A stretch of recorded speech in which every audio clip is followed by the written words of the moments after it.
Hi there, and welcome to United and Everything Football Podcast. Today I've assembled some Avengers. I've told you we are planning a bigger Avengers assembling. That one, we take hide somewhere. It will come very soon. So thanks very much for joining us on the podcast. My name is Kwame. I'm here with Kwame, and I'm here with Daniel Cranton and the man from Moscow, Mr. How's the name? Is it Astrimuk? Astrimuk Sistov. Astrimuk Sistov. Mr. Astrimuk Sistov. Nice. Oh God, guys, welcome once again to the United Everything Football Podcast. Welcome back to Ghana. Welcome back to Ghana. Yeah, man. Thank you. Charlie, how is Putin? Putin is fine. The country's GDP is growing. Yeah, they have become the largest export of oil. So we are doing well. We are fine. Upon all the sanctions that they've placed on them, and we are very fine. The sanction has come as a blessing because people are looting, buying oil from us and selling it back door. So listen, we are very fine. We are happy people. We are okay. You can't be leaking Russian. You can't be leaking Russian intelligence like that. They'll come for you. Anyway, how was the Luzhniki Stadium? United won the 2008 Champions League final there. Look, it's incredible, really, because what they've done with that stadium is the playing pitch itself is buried underground the surface of the flats. Okay. So when you see the stadium from the outside, yeah, the whole edifice looks, or if like the whole structure looks small, right? You're thinking, oh, that's a 10,000 capacity stadium. You're thinking that's a 25 because from the outside it looks small. Yeah. But that is only because a huge part of the stadium is buried underground. Wow. So the pitch is very low, dressing room very low. It's when you enter the stadium that you realize that this is huge. 86,000 people fit into that stadium. And I went to the spot where Ronaldo scored the header. I went to the dressing room at United where I saw them. They have a video frame on the wall where you see the Ronaldo header, you see the Mbappe goal from the 2018 World Cup. I had the privilege of sitting in the seat where President Putin sat on the final where he saw. Charlie, you spoiled it. Those who didn't see, I am putting the picture there so you see it. See, that's beautiful. He spoiled it. Yeah, lovely place. And it brought back all the memories of that 2008 Champions League final between Man United and Chelsea. You know what? Let's stay briefly on that. Danny, where were you? Me, I can remember where I was. I ran out of my room, mad, like a madman. I think it was here right after BC. So I was sitting home watching the final. In fact, the John Terry penalty, a classmate of mine who was a Chelsea fan called me and was laughing at me just before John Terry took the penalty and then he missed. That's the first time and last time I banged the phone on someone. Celebration. How old are you? Third year medical school, Brunei hostel. Oh, wow. When John Terry was about to take the penalty, I walked out. I started shedding tears. I'm not going to lie, because I thought it was over. And the way I was so loud in that school, Charlie, I don't know how I would have survived. My life was flashing before my eyes. Charlie. I hope Brunei will come for you. I heard he had slept. All right, guys. So if this is the first time enjoying the podcast, remember to hit the subscribe button and hit the notification bell. Today we are discussing a few issues from the preseason game. We won't spend so much time on this. It's just preseason. We just hit a few things and then we'll delve straight into the transfers. A lot is happening. I'll ask my friends here, what kind of team do they want to see? I mean, in terms of personnel, what kind of team do they want to see? What sort of transfers are they looking at? I'll make them construct their teams for me here on this podcast. And then we'll end and round up everything that happened in the Euros. We'll look at the United players in there, including a fake prophet. We'll talk about all of that here on United and Everything Football.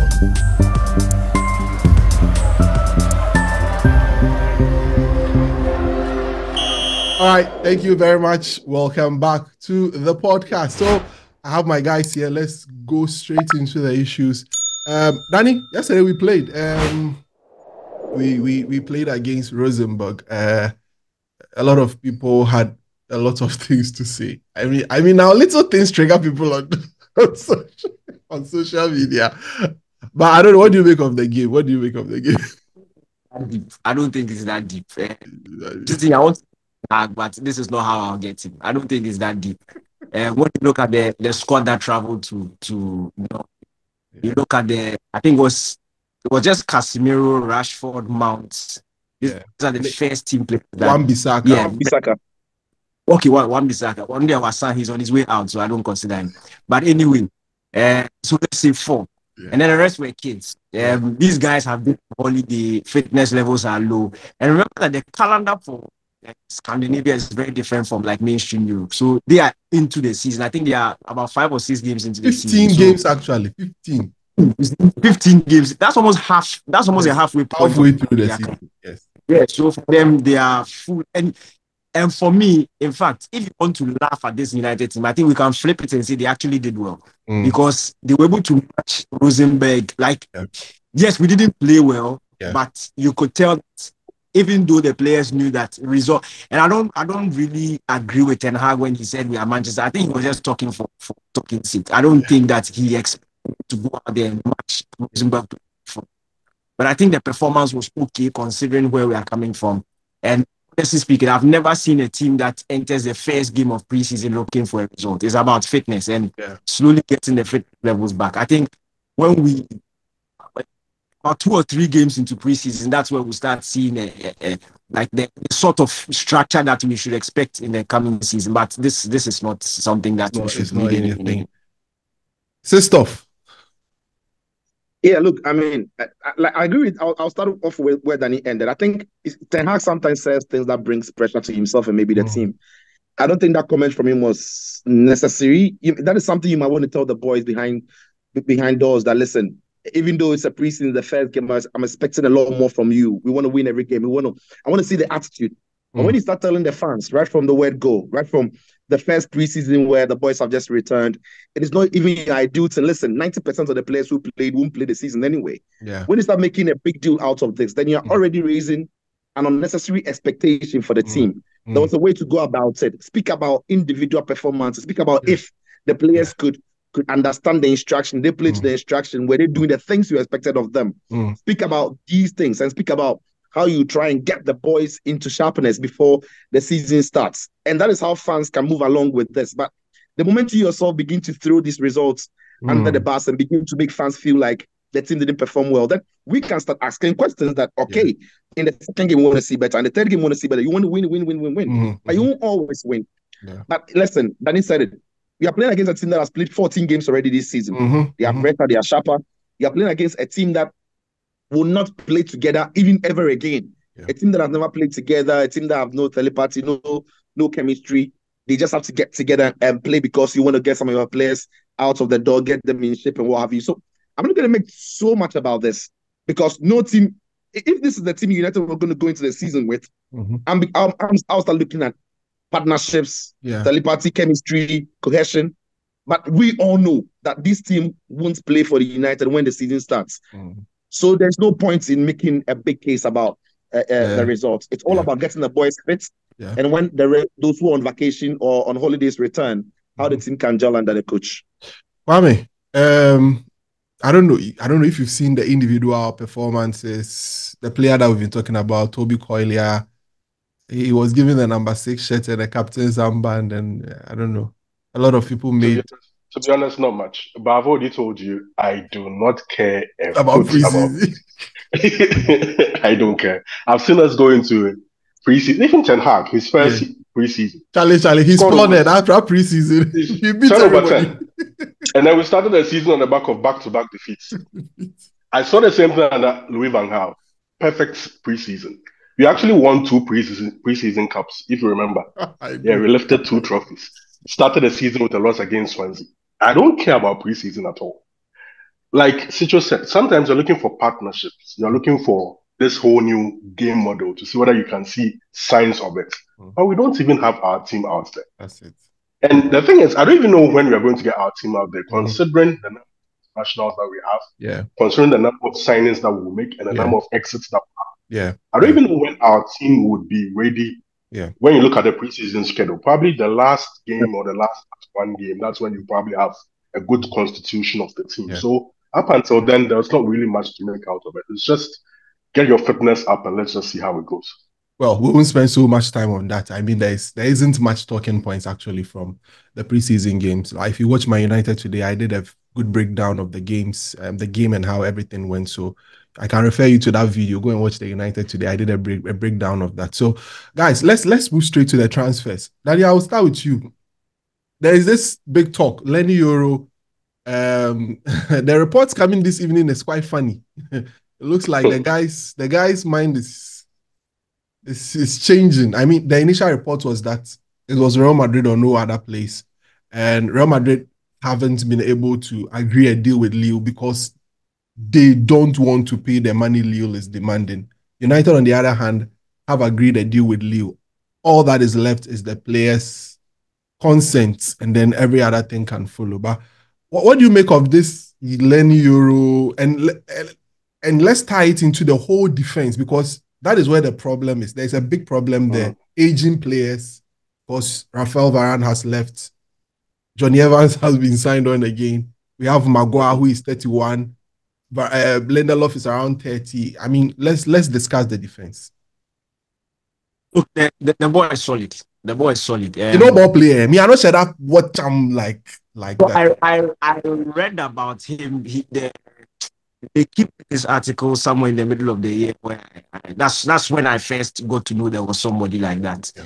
So I've had my eye out, and obviously I think that the link started about in January. I started seeing Welcome to Man United videos back in January. Yeah. So I had my eye on him, and my boss Godfred is a very big fan of him. So he's mentioned a couple of times. So obviously you keep your eye on him when he recommends a player. Yeah. But look, this is so identical to the Camavinga situation. Like I it's almost like a deja vu. Yeah. The guy wants to go to Madrid, to be frank. He wants to go to Real Madrid. I think if Lille didn't desperately need the money, they would not put pressure on to take the Man United deal. That is why. Because United have basically given them the money. The money is sitting on the table. So, and they need a 45 million. So they are putting pressure on the young man in his team to take the deal. But from what I read somewhere last week, he is very content in staying the last season with them and then leaving on a free to Real Madrid, because he really wants to. And for me, Charlie, it will be, yes, if he comes to Man U, I'm happy, but it is one of those signings that it's just a matter of time you leave. Mm-hmm. And if we sign him and he continues to do the progress that we all expect, he keeps on getting better, you are going to end up losing him in the next 3 to 4 years, which will be when he's just now entering his prime. So it's a very funny thing. Honestly, we all know that if he comes to, even if like fortunes change, even if Ten Hag is now turning Man United into a Premier League winning team, we know that eventually he will leave. And that preferred if he was about 25 and yes, that one I like it. 25, if he comes in, he's leaving when he's 29, that's okay. But to sign him, let's say on a 4 or 5 year contract, meaning when he's 22, 23, he's leaving. And there's really nothing you can do about it. But he's not the only defender on the planet. For me, he's not the only defender. I mentioned the last time I was here, Charlie, guys, the Calafiori thing, I'm following it closely. And the guy, he's not yet gone to Arsenal. He says Arsenal or no other team. That's what reports are saying.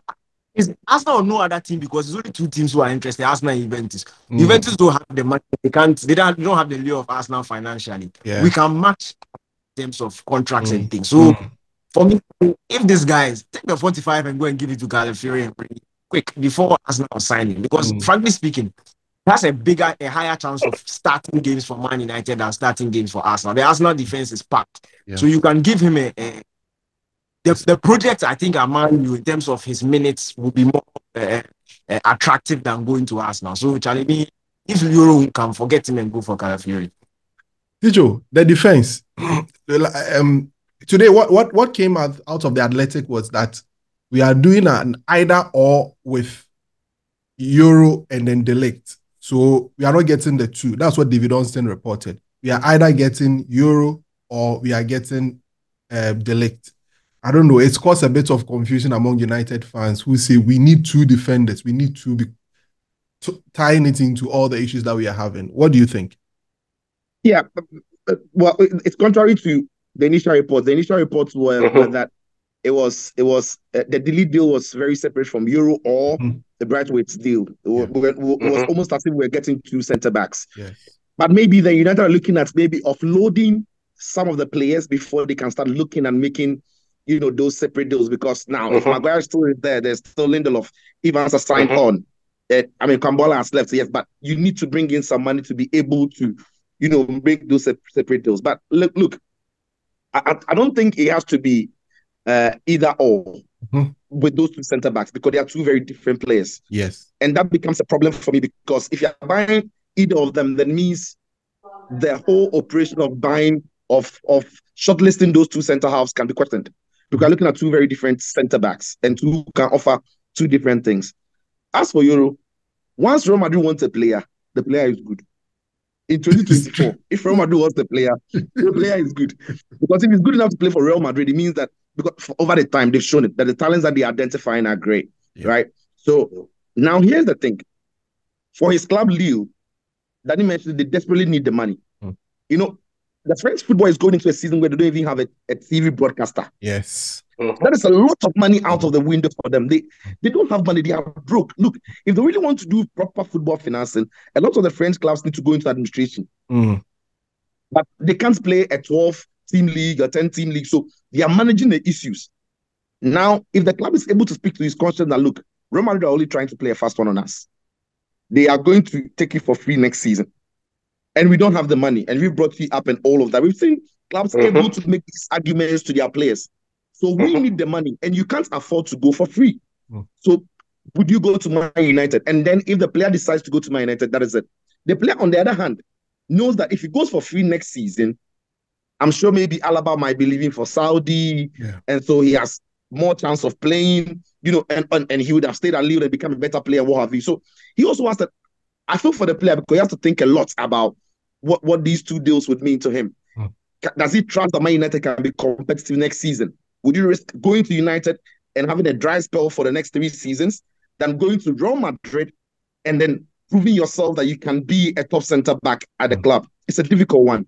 But like Danny said, the club also now need to look at other possibilities on the market, other players who can be available on the market. And for me, the delete deal, even I hear that it might not be happening. We don't know because it's still dragging. So they need to find other options. But for this young man, Man United need to tell the club that they need to talk to their boy, that instead of going for free, you are taking the money, so make it mind day, so that you come to Old Trafford and then get a job done for Hagi and the rest of the team. All right, Kwame. Kwame, you've been fuming all morning. When you heard the either or, it just pissed me off. But see, I think it's an evolving story, like from last week. So the storylines keep changing, and there was nothing wrong with the storylines changing because the events are not the same as it was a couple of weeks ago. So it's possible that, from what Cicho just said right now, he's been convinced that making a move to Manchester United is not just good for him, but it's good for his club as well. And like Danny also said, let's just admit it. Manchester United can be used as a stepping stone for him to go to Real Madrid, just as was for Cristiano Ronaldo. In 6 years' time, he's only 24. 24 is not even like your peak, but like you've got a lot of experience at a big club. It's just like the Mbappe situation. Mbappe is very 25 now, and then he's at Madrid. We'll just be the PSG to Real Madrid. It's as simple as that. But then what we'll get at the end of the day is we should make sure he doesn't go for free. We should get our £80 million when he's going to compensate for whatever training and whatever we've given him. Hopefully, in that 6 years, he would have given us trophies. I'm more hopeful now that he will sign than like 2 weeks ago. 2 weeks ago, I didn't even want to think about Euro because who goes into competition with Real Madrid for a player now and wins? It doesn't make sense. To chip something in, our brother Akumia, after seeing the unveiling of Mbappe, said that the moment the player sees this, exactly, like it doesn't make sense. But what I do think is financially, Real Madrid are not in the place to sign him. That's true. Like for real. I think they put everything into the Mbappe thing. Mbappe is not going for free. Like anybody who says that is actually not thinking straight. This guy is probably bagging about 100 million euros as a signing on fee or something. That's no chicken change. And The Real whole Madrid package have built is this. said to be around 200 and something million. The whole package. There Exactly. you have it. It's crazy. It's silly. They've invested a lot. They just built the most incredible stadium in the world right now. They've actually invested a lot of money over the last couple of years on the squad and on the stadium. So they're a bit tight. And I'm hearing a bit of rumors that they are looking to sign a right back. I'm not so sure whether it's true. Maybe they're prioritizing signing a Trent Alexander-Arnold. I don't know. But then I don't think the money is there. I just don't think the money is there. They are sort of penny pinching a bit when it comes to this. So that may play in our favor. They'll just back the player in 4, 5, 6 years' time when he's ready. We'll see. So that's it. And I wanted to say something about the centre back situation. Yes. Centre back, right? I don't think 2 centre backs is even enough. I think we need 3. Yeah. Like, we actually need to overhaul this centre back thing. The reason why I'm okay with someone like Johnny Evans staying right now is because Willie Kambwala just left. You need a 5th choice. You actually need a 5th choice because we can't go into the season with just 4 centre back. We've seen that doesn't work. We did not expect Johnny Evans to play as many games as he did last season, but he ended up playing that many because everybody was just falling like flies. What we need to do is get rid of Harry Maguire, get rid of Victor Lindelof, sign 3 centre backs, 2 right-sided centre backs in the Leeds and YORO, and sign a left-footed centre back. That's why I agree with Danny when he brings up the Italian one. Yeah. Because the price is already known. Yes. It's below 50 million euros, if I'm not. Yes. It's somewhere around that region, 50 million or something. Yeah. Yes. And he can play left back as well as left centre back. That versatility is necessary because our left backs aren't fit for purpose. Like, not fit for purpose. Like, they're not fit. Yeah. They can't stay fit. So whoever you're signing on that left, they're not reliable. Whoever you're signing on that left side should be able to play as a left back as well. Others have signed out the likes of Feyenoord's Hanko. Is it? Yes, Hanko, yeah. Also versatile in that sense. So if you can get somebody like that for a cheap price, plus those 2 other centre backs, and clear Lindelof and Maguire to make that room. Because if you're not moving them, like Chicho said, if you're not moving them, it's hard to think about replacing them. That's true. So what I do think is the media is all in kind of like a hula ball. They're kind of confused as to what the actual plan is. But a lot depends. It's like a domino effect. One thing should happen before the next thing really makes sense to us. And until the dominoes start falling, nothing seems to be clear. But what Manchester United needs is a complete overhaul of that centre back thing. We have to just get rid of it and bring in Frick. Well, that's actually needed because, Charlie, the Lindelof at 30 and then Maguire at 31. I mean, you look at the way we want to play. If you want to high press, go man-to-man marking, these guys are not it. I mean, in terms of recovery and all of that. We saw it last season. Yes, we would credit or we'll talk a lot about the structure and all of that. It doesn't allow you to play these kind of players. So it's very important we try to fix this once and for all. But Danny, let me get to you. I want you to go into the transfer market. This one freestyle, not in relation to what links we have. And just give me in your mind, how do you want to see Man United? I mean, what sort of fixes do we need in terms? Now we've signed in Joshua Zexi. Ten Hag says it's a different profile. We've done a lot of we've done a lot of discussion on Zexi already. I think we've all had our take on him. But going into the transfer market, sporting director Daniel Cranton, go and shop for Manchester United. Charlie, when Kwame was finishing up on his point, I did some quick calculation. We spent £160 million on Lindelof, Maguire, and Wan-Bissaka. Wow. That's 160 million. And it's less than, combined. Maguire was the last to come, right? He came in 2019. Yes. So in about 5 years' time, we desperately want them out of the team. And their contracts haven't expired. Yeah. We've done bad business. Like United have done season after season after season, we do bad business. Yeah. And the thing is, I always tell the fans, when the players are coming, deep down in your heart, you know that this person, there's a high chance he's not good enough for United. but we defend and defend and defend and defend.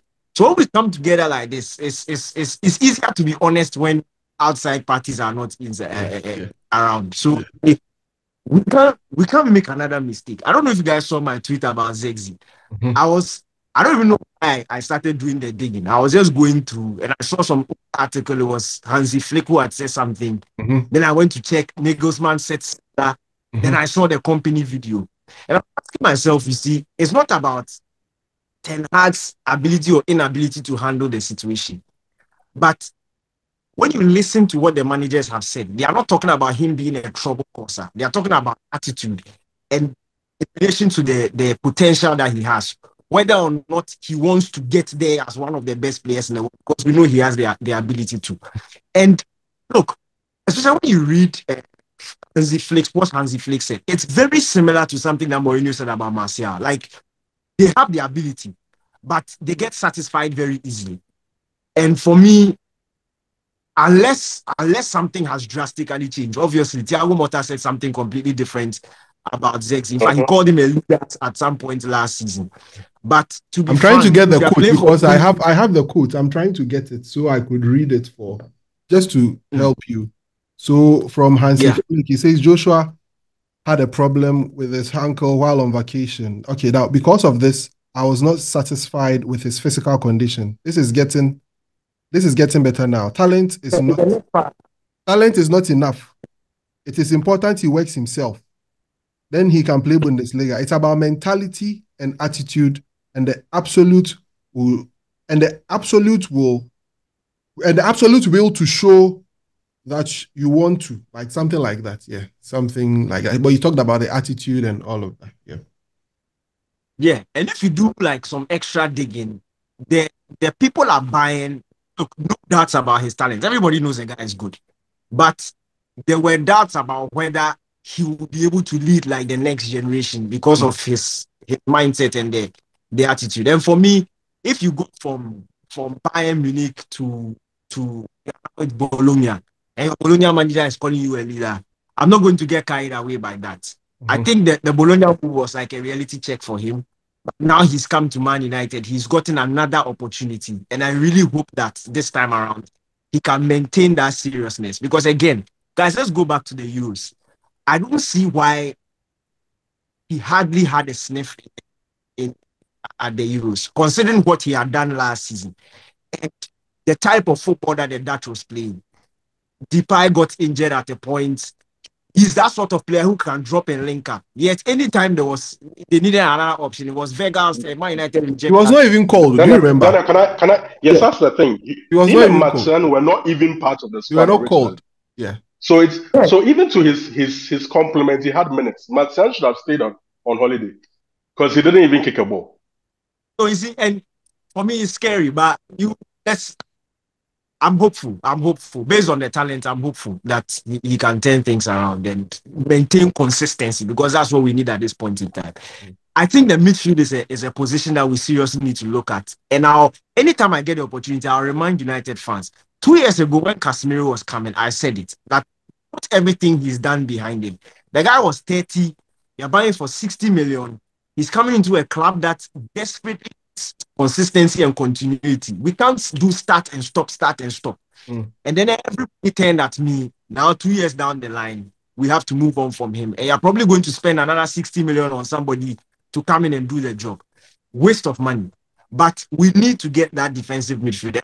What annoys me is we had gone for a younger player with a big potential. If we're adding on this season, at least we know that in the next 3-4 years, we have 2 players who are fit to be able to battle it out and compete for the position. United fans like drawing up starting lineup. It's not about the starting 11, it's about the squad. Yeah. The teams that we are competing with have built squads. So 2 years ago, when Partey was injured, Arsenal were down. Last season, Arsenal didn't need Partey to go to finish in second place. They didn't need Partey to push Man City all the way. They've moved past that. That is pushing for Calafiori. I can bet you, with the current Man United culture, United may not have seen the need to go and add another centre back when Gabriel has played the sort of football he has played last season. Yet everybody else is realizing that building a squad is what is important. But Man United, since Ten Hag has come, it's field transfer after field transfer. And we are literally starting afresh every transfer window. Like, what are we thinking about buying another right winger? If Sancho was that bad, that felt the need to bring Sancho back because you bought Anthony for 100 million. You bought Ahmad a couple of seasons ago, supposed to be an investment. It's been 3 years. He should have been fit and ready for first team football by now. But we are still not convinced. So now you have Sancho, Anthony, and Ahmad. Let's see. All investments from the past, and except Anthony on the right hand side, and we are still not convinced with any of them.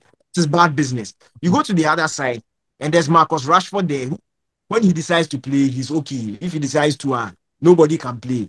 Garnacho has come in, and with that, to be frank, Garnacho can't give Rashford that level of competition. If Rashford ups his game ups, like if Rashford takes his game to 60%, he's better than Garnacho. So for me, the imbalances in the squad are a bit too much, and it is because of repeated bad business every summer transfer we do, and the fact that we don't like confronting the truth, like confront the problem and buy players who have a proven track record, not in terms of like wild experience. But you see, the board everybody can see. In Europe, if you are the only person chasing a player, there's a problem. I always say it. Like everybody is like, why was mine the only team that was interested in Anthony? Why was mine the only team like interested in a player like Malacia? Danny, you have to be the sporting director. You are now criticizing the ex-sporting directors and all the ex-presidents for the mistake they made. Now correct the problems for us. Don't get to this. If we are being honest, no matter what Man U that this transfer we do, we'll still not be competitive this season. But most of us don't want to admit it. No matter what we do, look, we can't buy 5-10 players this transfer we do. The max Man U will get players. Considering what and so not to cut you, where do we start from? Where do we start? The Ugarte thing. Me try and get him. Yeah. Because Ugarte is a player. If Ten Hag can use him and you sack Ten Hag, the new manager who will come in be able to use him. Those are the type of transfers you should buy. Think about the future. Don't think about only the present. Okay. Ugarte is important. We need to get the centre back situation. We need to figure it out. Delete, I don't like Delete. His injury record is going to be Varane all over again. You can see the thing, but you lie to yourself. The player will come and he consistently get injured. Then you get angry at the player. Delete's injury record for me is not the best. So the manager will use it as an excuse. Meanwhile, you knew and you saw the record before the guy came in. I'll go for Calafiori. I think it is not gets over. We can steal that deal from Arsenal. I'll go for Calafiori. I'll go for Ugarte. We already have Zexi. By the time we get these three players, to be frank, I don't think Ineos will be willing to dish out more cash. But if we are lucky, for me, if we are lucky, and ship out what's his name? Which position? Ugarte coming in. There's Casemiro, there's McTominay in there, there's see, McTominay it's not run around him. For me, if we can ship out McTominay to a West Ham or something like that, and then that money, look, that boy at Aston Villa, the Ramsey boy, at Aston Villa, he's an upgrade on McTominay. In fact, Ramsey, if you watch Ramsey in the Aston Villa system, the ball that the guy is playing, it's brand new. He's building a Pepe, like box to box, very intelligent, and in the right environment, he's one. If he doesn't become like a star player, he can become a very good squad player. And those are some of the type of players. And I don't think you come expensive, so you can ship or you can do a swap deal with some money. Here, McTominay, get Tonto out, and then bring him in. Okay, I'll come back to you, but I want us to go for a break. When we come back, I'll go to sporting director Sistov from Russia, fresh from Russia, giving us his transfer list, and we'll see how things go. So let's go for a quick commercial break. When we come back, we'll be delving straight into more of the transfer news. This is United and Everything Football.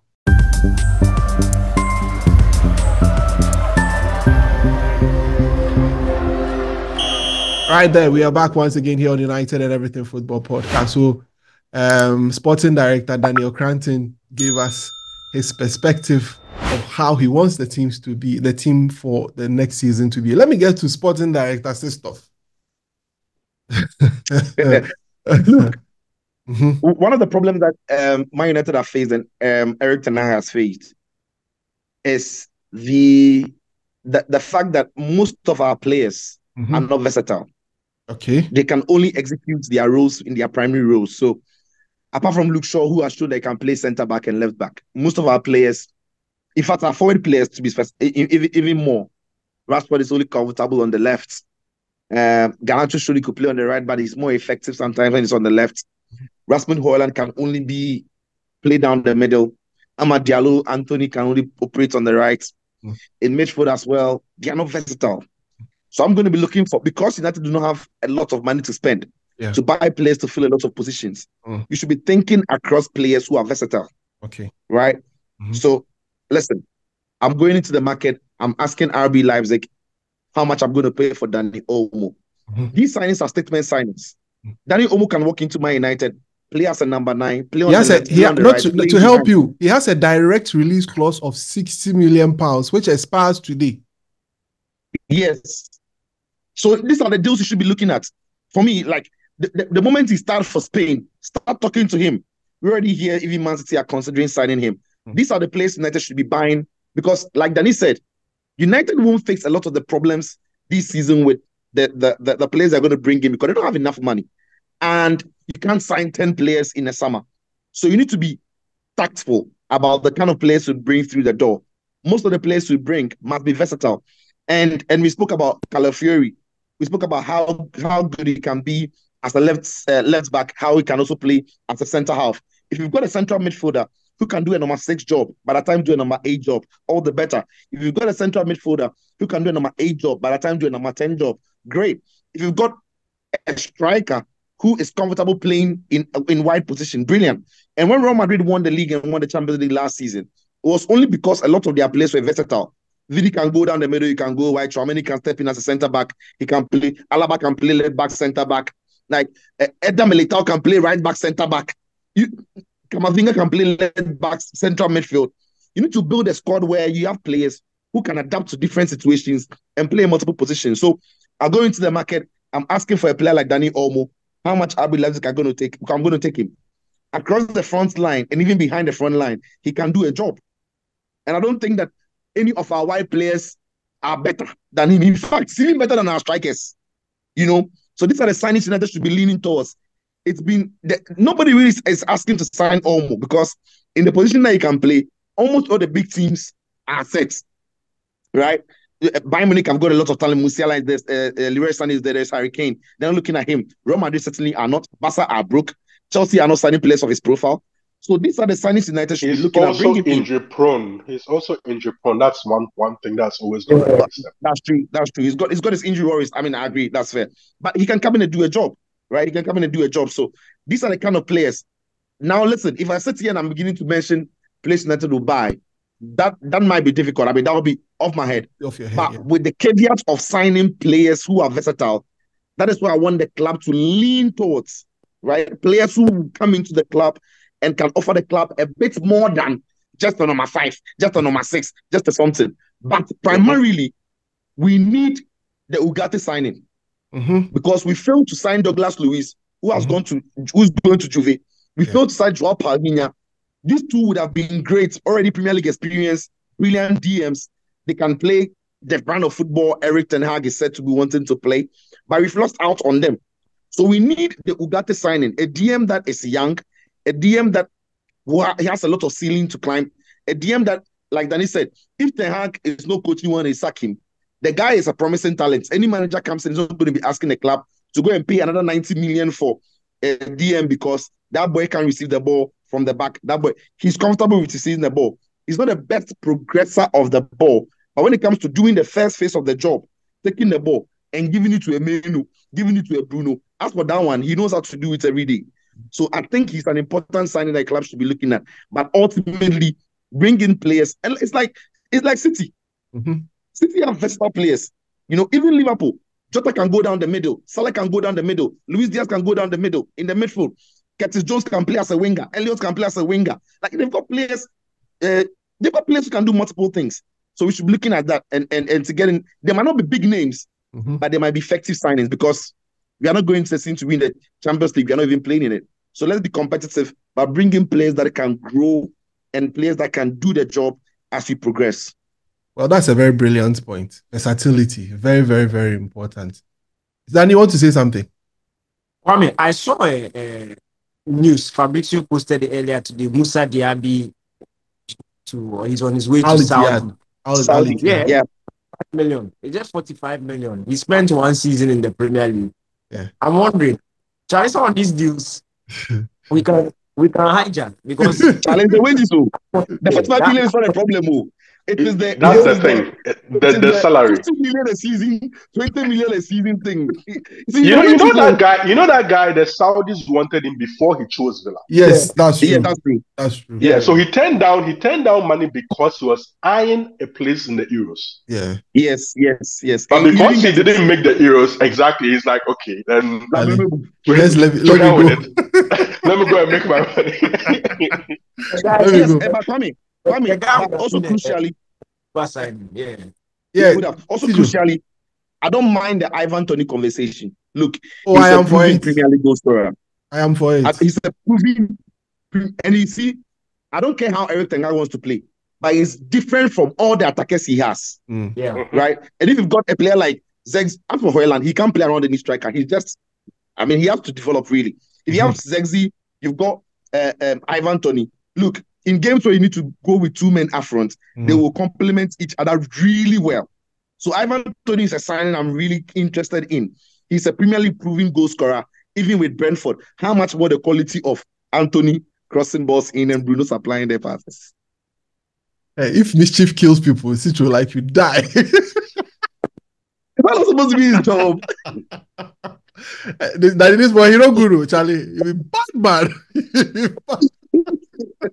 Kwame, what's the director? Dr. Kwame Chubuesia.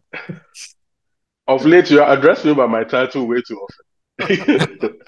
Dog. We've been friends for almost 10 years, and I never called him Doc until we started the podcast. No, just 2 weeks ago. Don't make it look like we started a lot. Just 2 weeks ago. Charlie, what's your way? All right, so I'm addressing the spine of the team because I see every other thing just to be dressing if you don't have a good spine. Sicho made a very good last point with Ivan Toney. We need an experienced center forward. What we are hearing is Zexi is versatile enough to play in multiple positions, be it on the left, be it on the right, be it as a 9.5.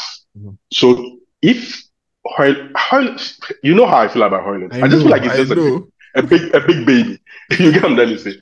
It's best you have someone who is proven for him to compete with. So even competition brings the best out of players. I say that all the time. Get a 20 in. Ugarte is an 100% necessity. Based on what Casemiro has been doing of late, I'm not happy. Ugarte has to be signed. And the last place I'll touch on is the place that matters most to me. Left to me alone, I will sack all the defenders we have at the club. Every single one of them. Oh, including Alexander Martinez. Everybody. Hey, except for the butcher. I'm sorry. I almost forgot that we have the best centre back in the world. I'm so sorry. It's because last season. Charlie, this is treasonable. It be treasonous statements you make. No. I'm sorry. There was a caveat. Last season he was absent, so I'd forgotten he existed. But he's a Manchester United player. Yeah. So as for him, he has to remain. Yeah. But see, realistically, Dalot had a season of his life, so he's there. But Aaron Wan-Bissaka shouldn't be at the football club. There's this Turkish left back who he's actually a right back, but he plays back. What's his name? Kadioglu, yeah. Kadioglu. Yeah. Perfect. He had a fantastic Euros. The reason why I want him is the very reason Sicho gave: versatility. He's right-footed. But when you see him play at left back, you actually know the difference. There is absolutely no difference. But he can play right back perfectly as well. The reason why I'd want him is because our left backs can't stay fit. So if anything at all, He can go to his natural position, which isn't supposed to be his natural position, but he can play right back ably. Yeah. At centre back, I'd sack all of them except for Lisandro Martinez. Maguire should go, Lindelof should go, Kambuala is already gone. John Evans, see, I'm not worried about John Evans ever staying at this football club. Next thing you know, he's coaching at this football club. He's just in transition. He's just there doing a job. He's not supposed to be a mainstay. If we do our jobs right, Johnny Evans isn't supposed to be a factor. You know, to add up, I listened to his interview when he signed his new contract, and he said he was surprised he played the number of games he played last season. Exactly. No, he knew the role he was coming to play. Just be there, help in training, just fill in. You know, I'm trying to say, just be around. Like Tom Hinton. Tom Hinton doesn't expect to play games. When you put him in, he'll do a decent job for you. Next thing you know, he's a goalkeeper's coach at this football club. It's all part of his transition. Yeah. If we do our jobs right, get in. I still take the lead because one, his price is good, his age is good, and if you don't demand so much of him as to you have to play every single bloody week, he can do a good job for you at that price. You get YORO in because now I believe it's possible. I'd never believed it 2 weeks ago, but I think we stand a chance. And you sign someone like Hanko from Feyenoord, who can play left back and play centre back, left centre back, deputize ably for Martinez when Martinez. I pray Martinez stays fit throughout the whole season, but in case he doesn't stay fit, Hanko can ably play there. He did a great job for Slot's Feyenoord last season.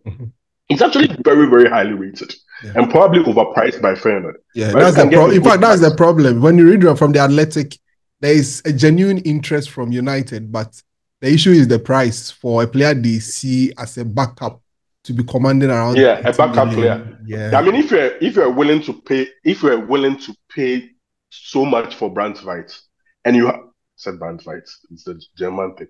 Brandt whatever. if you're willing to pay that much for him, and you have to come down a bit and get someone like Hanko in for a decent price as a backup, this is a totally different, a whole new defense for me. And everything starts with our defense. See, if you want to play the kind of football that we want to play, push high up and stay high up. Because it's one thing telling some guys to play the high line and them actually doing it. If you tell Harry Maguire to play a high line, you start the game high. And instinctively, when things are a bit shaky, you find him going back 40, 50 yards. And then that gap in midfield just appears. You need players who know how to play that way and have the physical attributes to play that way. Recovery, pace, whatever. But most importantly, this defense I've put together, I feel is very, very versatile. When you look at Arsenal, you look at City. I'm going to mention those two because when you look at the constitution of their backline, very versatile players. I don't know whether Aki is a left back or a left centre back. I don't know whether Gvardiol is a left back or a left centre back. Yeah, I can't tell whether Akanji. Akanji I've always known to be a centre back. All of a sudden he's playing right back. Yeah, John Stones can play DM, centre back, centre forward. I don't even know what John Stones is when he's playing for Manchester City. That's the kind of versatility that even at Arsenal, Ben White can play right back, centre back. Kiwior can play left back, centre back. Timber can play centre back, left back, right back. Zinchenko left back, midfield. Yes, it's very deliberate. Midfield striker. It's I think it's a solid deliberate point. Yeah, solid. Exactly. Point. So I think they deliberately do this not just for the sake of versatility, but to make your team Daddy, what did he just say? Why is Danike laughing? Danike, what did he just say?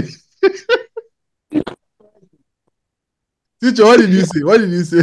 I only mentioned Kai Havertz. I said Kai Havertz, midfielder, striker. There's an agenda going on. Kai Havertz. He mentioned Kai Havertz. I only mentioned Kai Havertz. When he talked about the versatility, he mentioned Kai Havertz and Danny was laughing. Oh, he's a Kai Havertz guy. Yes. I assume. Big fan. You support the day Jordan and you, Kai Havertz. You're always taking the odd guys. Jordan, Kai Havertz, the establishment is against. Those are the ones I'm for. Yeah,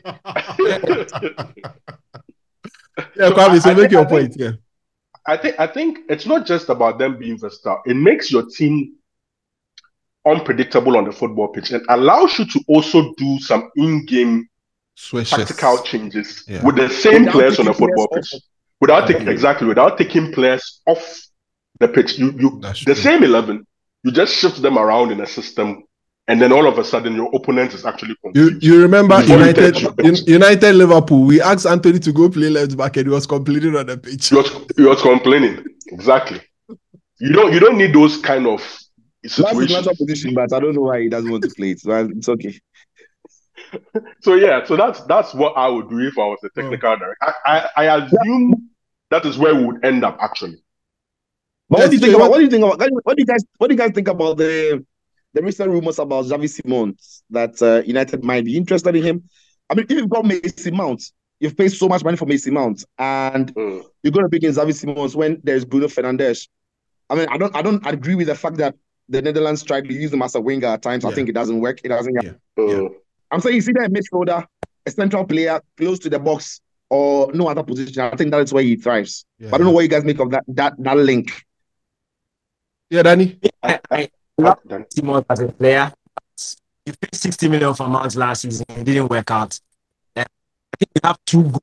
Mount is not a bad player. It wasn't my ideal signing, but again, you have to make some of these transfers work. And I don't think Xavi Simons, the link is not a permanent deal, it's a loan. Yeah. So and it's of the PSG are not interested in selling him. Right? They still know that the guy has quality, and it's just a matter of time before you into their team. So going for these stopgap players, for me, I won't. The Fagioli boy, after he came back from the with you situation, they've right now got to buy last release. For me, he's somebody that we can look at. Like and I don't think he'll be expensive. Especially because of the and the things that the guy is a solid player. Technically, he's a But one thing I know about Fagioli and Juventus is that Juve are not willing to sell Fagioli because of what you mentioned. They know the ceiling is incredibly high for him, and even after his ban, he had not played football a lot of minutes, but he was still at the Euros in the squad for Luciano Spalletti's side. Yeah, I mean, and there were a lot of other midfielders who didn't. It sounded crazy, really, but he was there because of he's about in his age group. He's about the most talented Italian midfielder, as they call him. So I think he's a Turin boy. Juventus wouldn't want to sell, and all of that. So and for him as well, he owes a lot to Juve, having gone through what Juve did for him. I'm not sure he might want to, leave Juve now. But my only pain is that Mike could have been chasing Scalvini because of the link and our relationship with Atalanta. You could have been chasing Scalvini as a centre back, but the horrible injury he had ahead of the Euros maybe is what makes it a setback. But he's even a better centre back than Califeri, who was a massive revelation for many who were following this season. All right, okay, so let's wrap it up. Okay, yeah, we can hear you. Sijo, yeah. Brilliant. Anyway, I'm good. Yeah, okay, all right. So let's wrap it up. I think that's it for the transfers. We've had. I mean, the perspectives were good from Daniel to Sicho to Kwame. I mean, you've touched on a wide range of areas that I think would if we should do. What really caught me was the versatility part. Something that I think that we should really pay attention to, because if you get versatile players to, I mean, fill certain slots, it really, really helps the team develop. I think it's a thing that Pep and Arteta have hacked, and it's really helping them.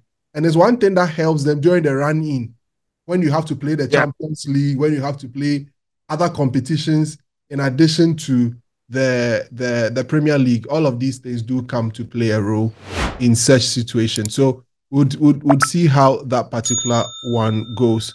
All right, okay. So let's move on.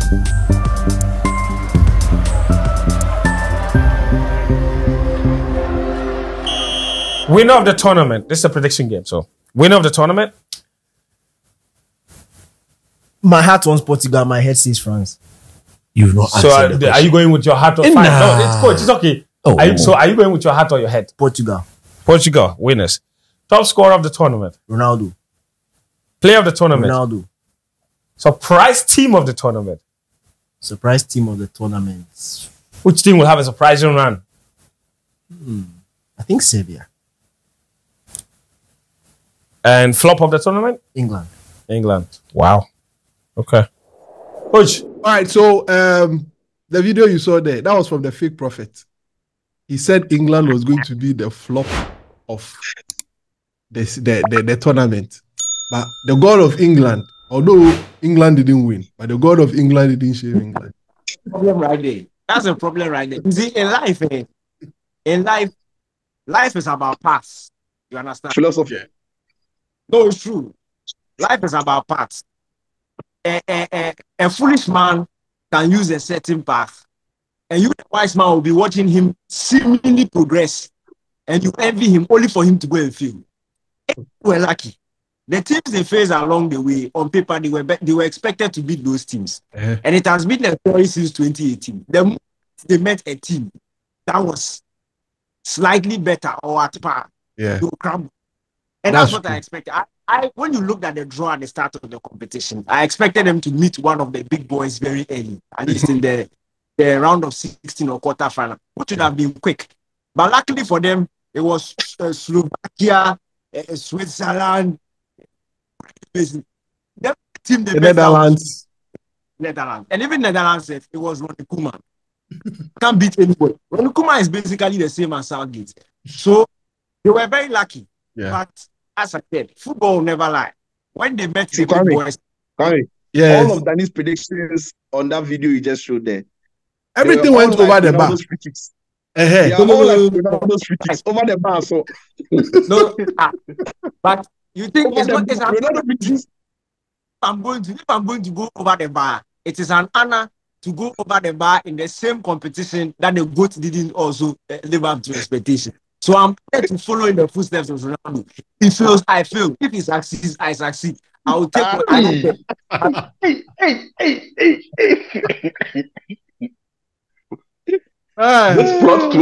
This plot twist be serious. So. Charlie, I'm done. See, we have to close.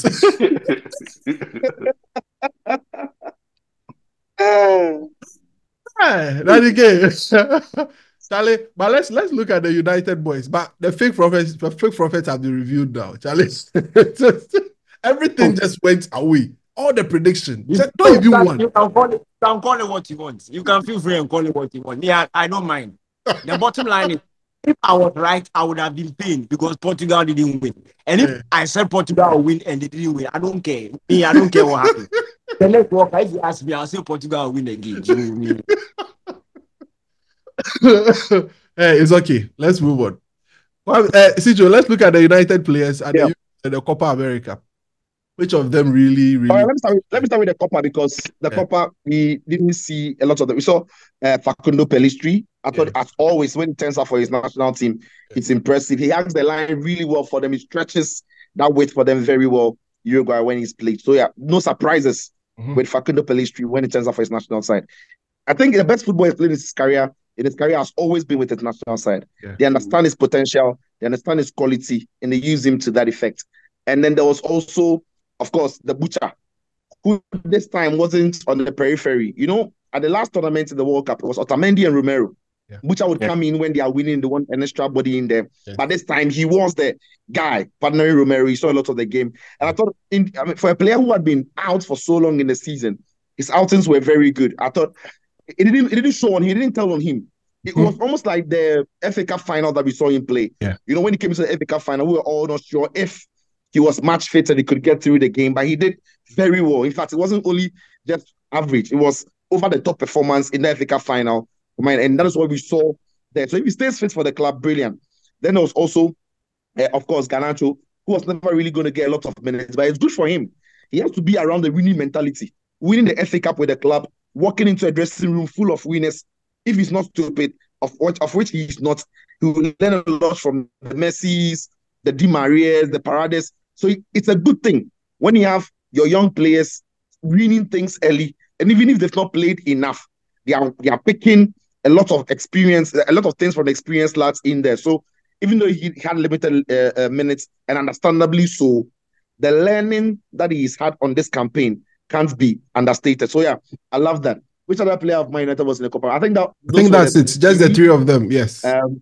Yeah, the three of them. Then in Europe, we saw McTominay for Scotland. Listen, the whole Scottish team was bad, but even as bad as they were, McTominay was the one who scored that goal that gave them the false hope and that false win. Whether it's an own goal, but it was Scott McTominay. When Scotland want to do something, it is him. You know.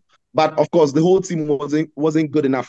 Then you look at Kobbie Mainoo. Kobbie Mainoo for me is look. I'm proud of the young man. It's his first. He only had his call up during the friendlies.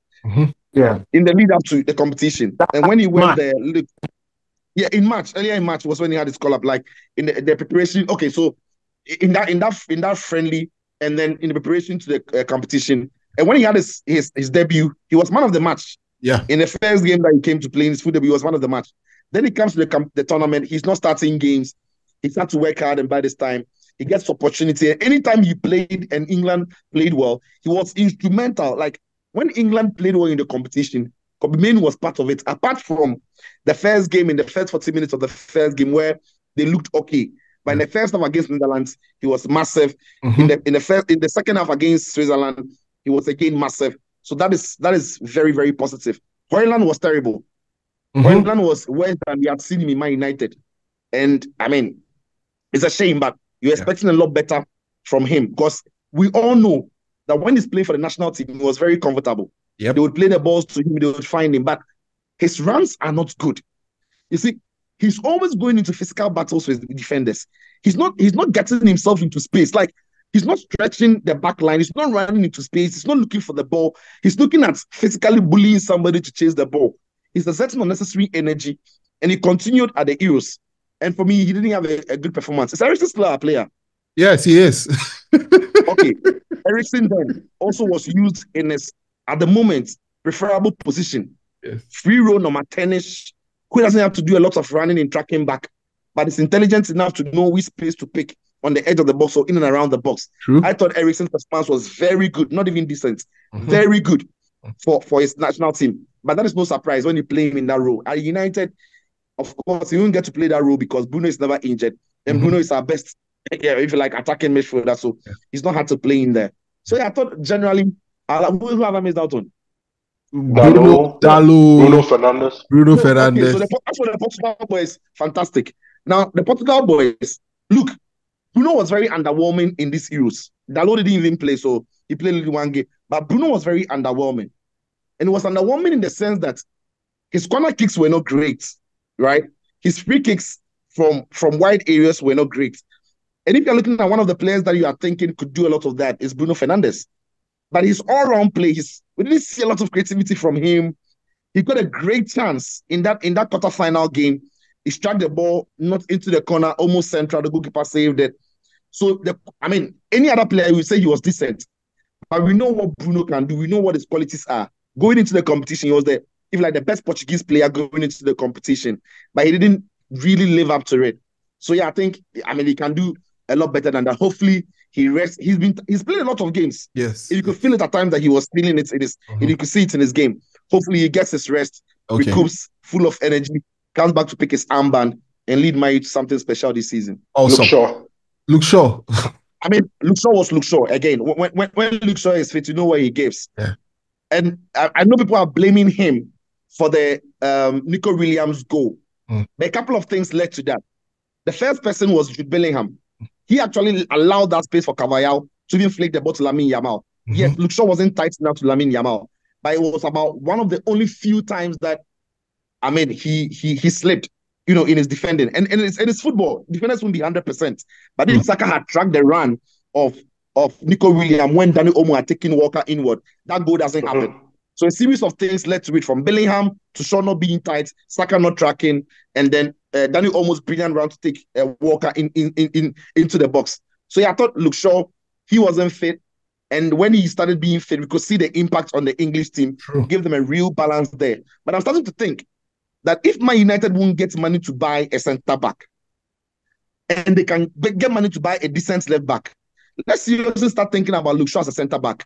Yeah. And if he starts playing in centre-back there more, maybe as a deputy to Lisandro Martinez, or at times resting Martinez for him in games, it can solve his injury problems.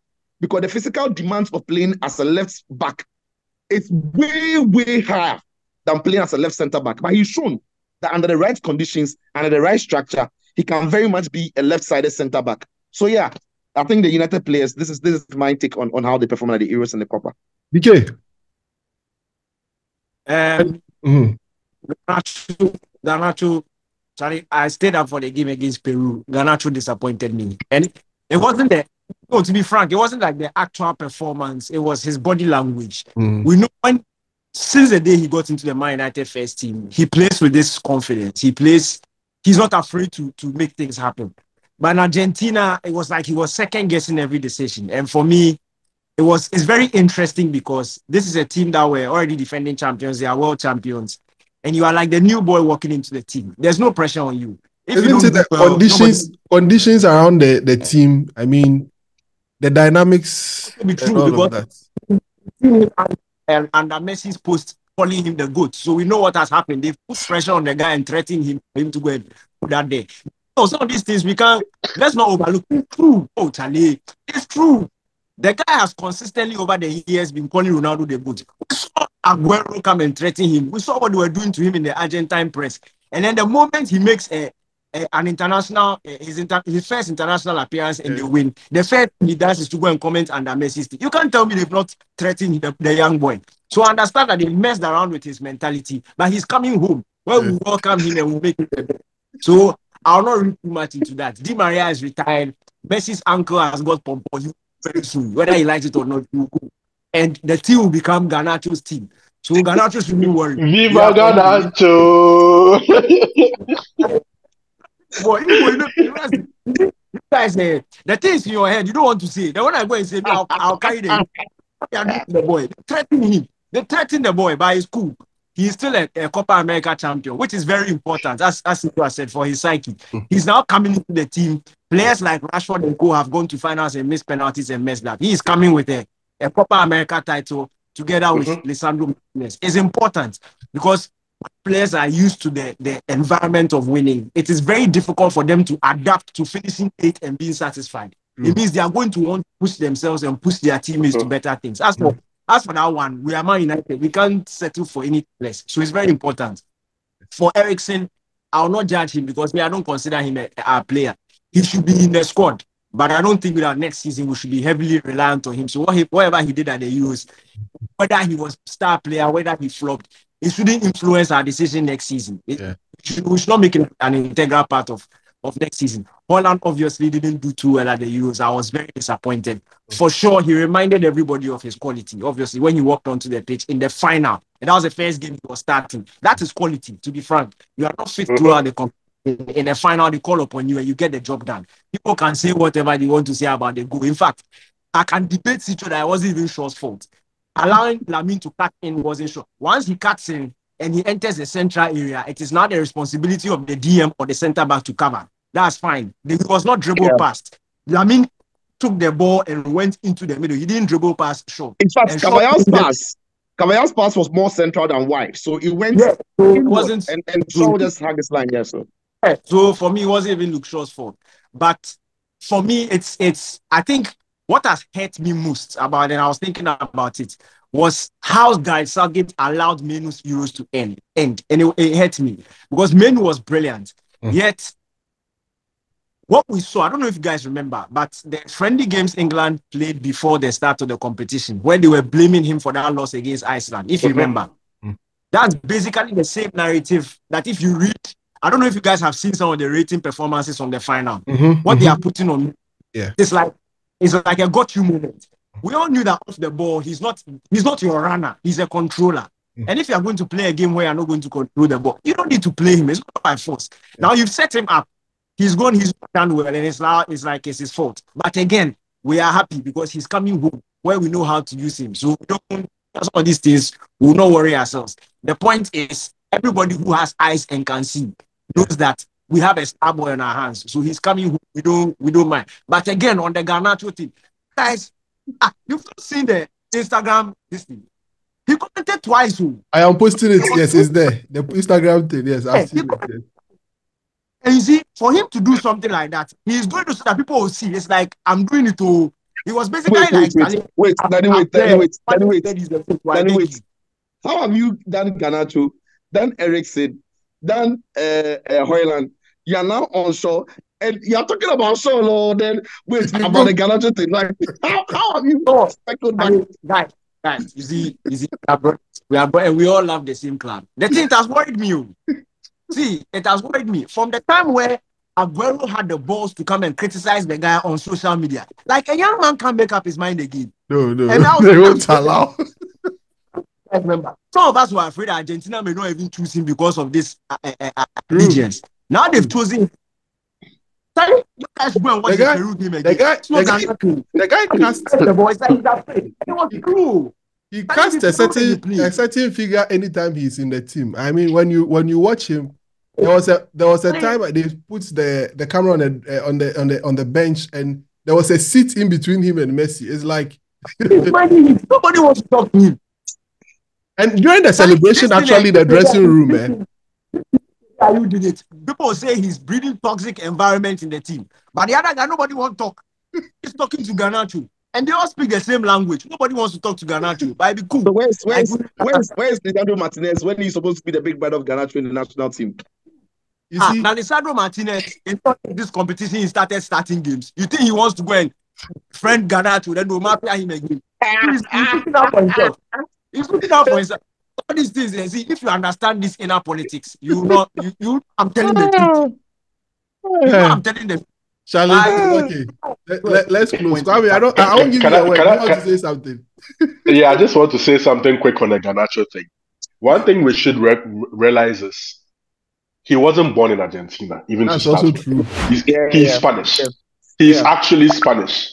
Yeah. So, and then with Argentina, I don't want to talk about the history behind Argentina and all that, but there's a history. Yeah. There's a reason why you don't see any black person in Argentina. Yes. There's a reason. That's why they were singing the French. Exactly. Their history is deep. Their history is deep. And for someone who wasn't born in Argentina, hasn't played in Argentina, doesn't have any history with Argentina, not even talk about a squad.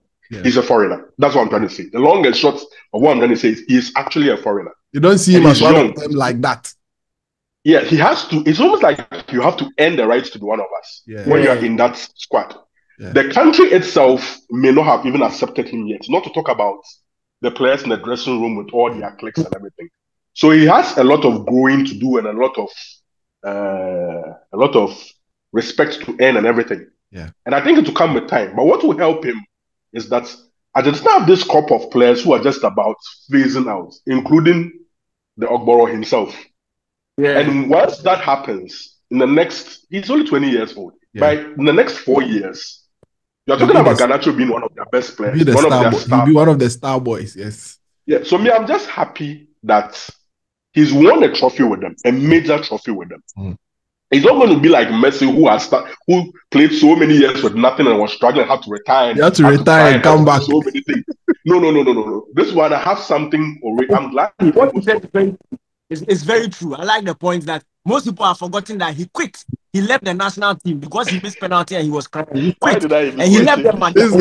This guy, he's always with a list.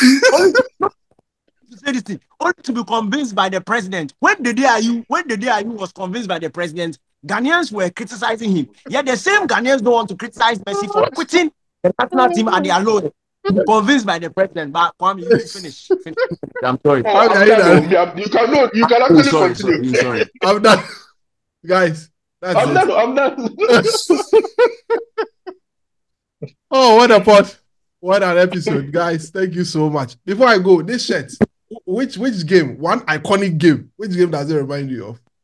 Rooney. No, Liverpool away. Was it? You remember one field? Let me see. Yeah, one field. Mata. One Mata. Chevrolet, yes. Di Maria. It was one field. Liverpool. There was scissor kick by one Mata. Di Maria to Troy Mata. Yes. Yeah. Dangbesi. Yes. That's it. Yes. Yeah. Anyway, guys, thank you very, very much for joining us. It's been an awesome episode. Thank you so much. I've really enjoyed myself on this podcast. Wait. Before we wrap up, is that not the Jesse Rooney word to break the record? No, that was a blue one. That was a blue one against Stoke City. That free kick he scored against Stoke City. Yeah, you remember? Okay, yes, correct. Yeah. All right, guys. Thank you very much for joining. Thank you very much, Daniel Krantz. Thank you very much, Sicho. Thank you very much, Kwame. It's been great having you on this podcast, guys. I've really enjoyed myself. So remember, hit the subscribe button and hit the notification bell. There's a lot more to come. Next season, we are cooking. We'll be coming your way with a lot more with all the guys. Thank you so much. We'll see you on the next one on this podcast. Have a great time. Bye.